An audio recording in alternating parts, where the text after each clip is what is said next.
Lost media is a thing that has fascinated people ever since the very beginning. Whether it be a lost episode of SpongeBob or a random missing movie that Russian kids watched in the 80s, lost media can be literally anything. Touhou Project is among no exception. Seeing as it is among the largest series in the world, there is bound to be media that slips through the cracks and just never resurfaces again. So join me as we take a look at the lost media of Touhou Project.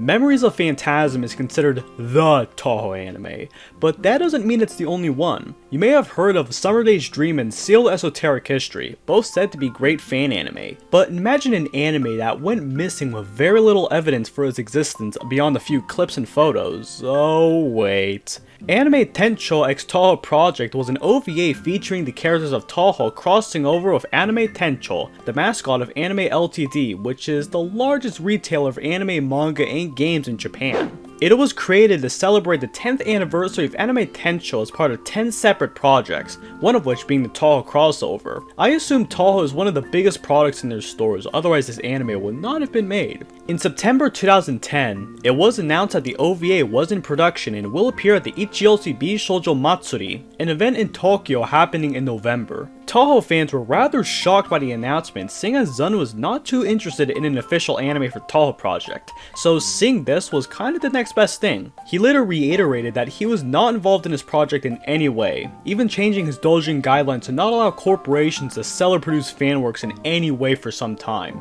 In November, Ufotable, the studio who animated the OVA, screened it at the Ufotable Cafe. Only a few people managed to see the film, with the screening prohibiting cameras and allegedly having maximum security at the site. Reception was likely good, seeing as only 3 days later there were set to be more screenings in the future. They also announced a card set based on the OVA for some reason, but by the end of December, they announced that a DVD would release on January 7th, 2011, and would need to be specially ordered through the anime website. Of course, the DVDs never got to people, and it is unknown if it even existed. Theories arose on why the OVA never leaked online. Maybe it was Zun's hatred for the companies at the time, or exclusivity rights. It will likely never be revealed. As time progressed, the mystique around the anime grown, as it is really rare to see lost media for Touhou of all things. However, in October 2015, a worker from Anime and Ufotable confirmed that there will be a re-release of the DVD and another screening that will happen in October of that year. After that, nothing else came from him. Still, over the years, many Japanese people have seen that OVA wherever Ufotable is present and giving it positive reviews,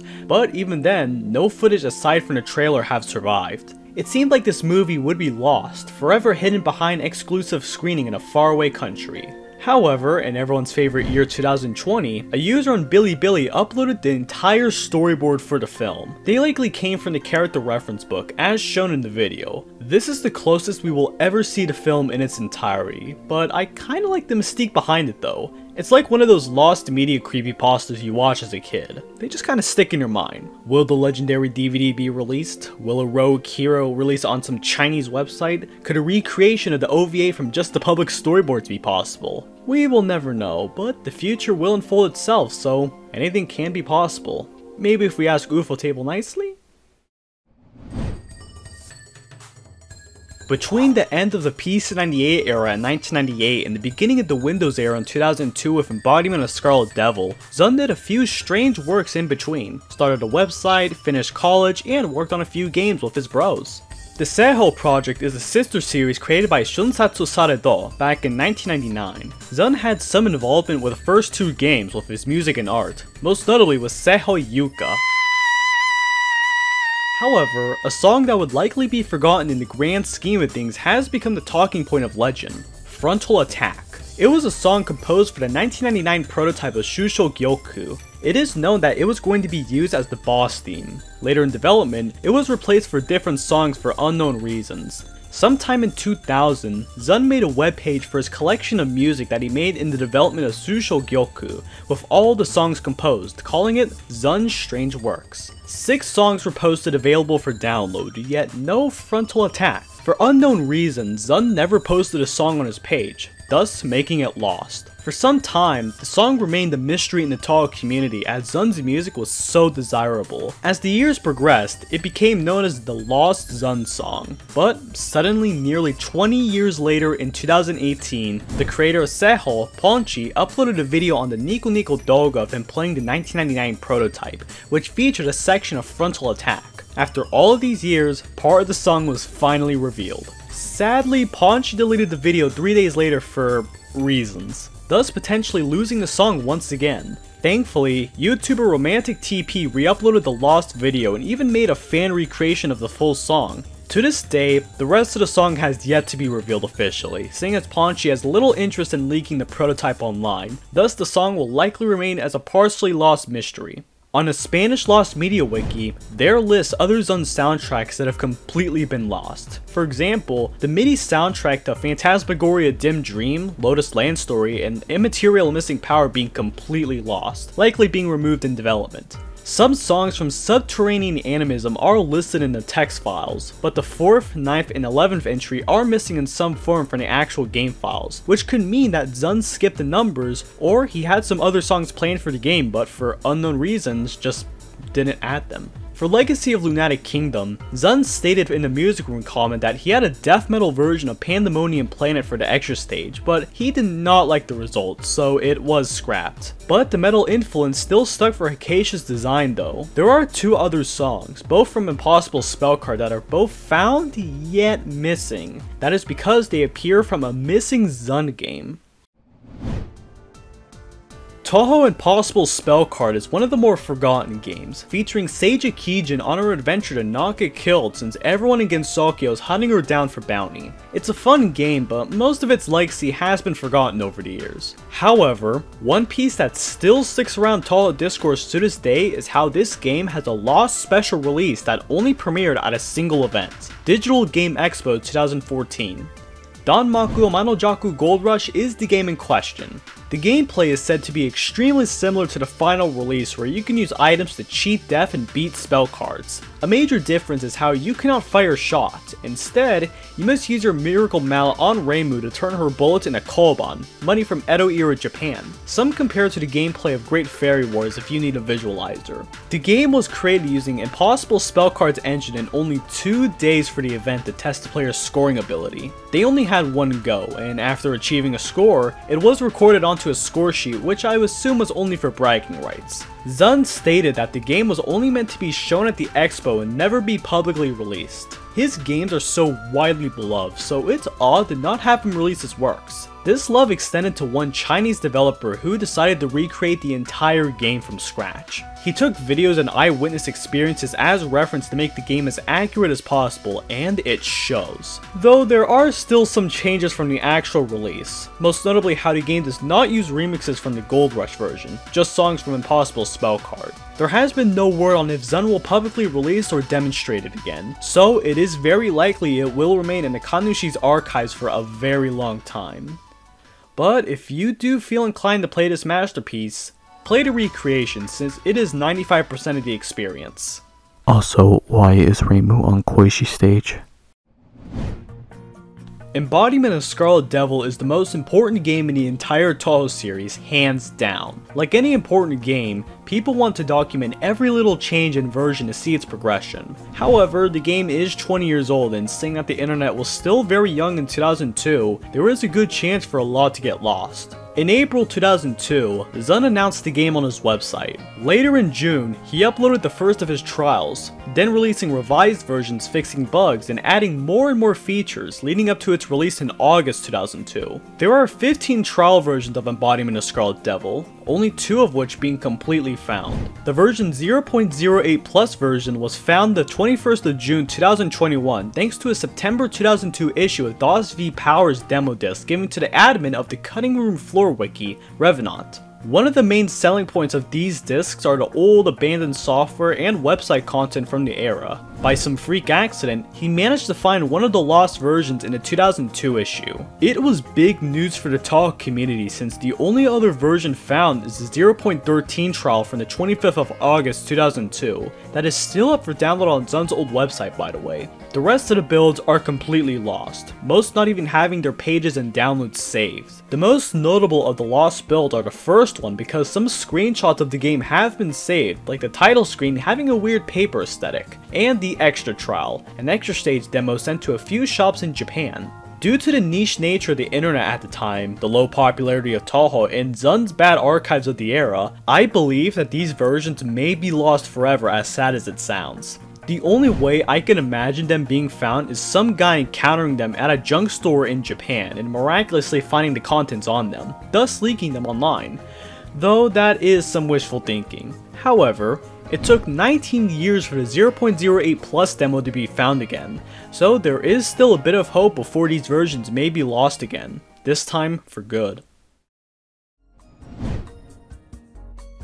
And now, a quick detour to talk about Lennon Project. All of you 10,000 people will enjoy this one. The series is famous for the first technical game, Emergency Everyday, being completely lost, aside from footage from one Nico Nico Doga video uploaded by Big Boss. The game was a passion project created mainly by 3 students, Big Boss, Daijin, and Jinx. Later on, Jinx got permission to create future Lennon games as if it was his own, but he never publicly leaked Emergency Everyday for unknown reasons. But this is not the first time Jinx hid his games from the public. Jinx has made remakes of the first 5 Tahoe PC98 games between 2011 and 2015. He remade literally everything in his own engine, art style, and even remakes music made by him.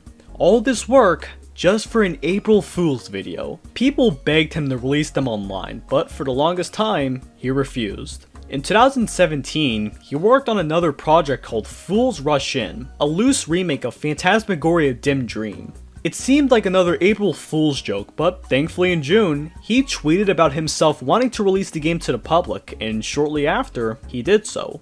This is the closest we will ever get to experiencing the remakes, as Jinx has no plans to release these games to the public. They are in a weird state of being found in lost media, as Jinx has the games, but just does not want to release them. I like to think of this as those people who hide old and rare prototypes from the public because they are extremely valuable monetarily wise, which is not something I agree with, to be honest, but hey, that's just my opinion.